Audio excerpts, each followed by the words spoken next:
啲咧，係喺陳百強莊國榮嗰陣時嗰個年代咧，呢個地方係好出名嘅，係 disco 我聽過嚟嘅。 disco。我聽過啲大人講。係啊。哦，OK。我哋仲係好細個嘅時候去玩咧，就係只能夠咧，佢咧有分啲下晝同埋夜晚嘅。當時咧個年紀仲細咧，去玩咧係唔得到父母嘅批准嘅，夜晚係唔可以超過10點翻屋企嗰啲咁樣咧，咁啊只能夠玩中午嘅。跳茶舞嗰啲，唔係叫茶舞，民歌起舞㗎啦。係咪坐喺側邊等人哋邀請嗰隻？嗰啲係 party 咧，另外一樣嘢嚟嘅。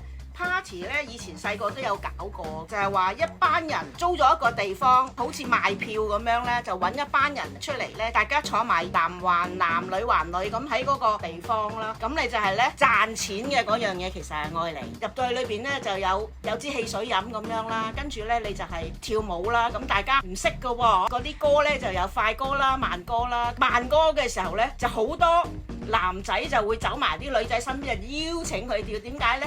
因為呢慢歌你可以呢攬住對方，即係有變咗係身體嘅接觸啊！如果你跳快歌嘅時候，大家都喺度用自己嘅舞姿，咁就冇呢個身體接觸㗎嘛。咁呢個 party 我覺得以前嗰段時間係幾好玩。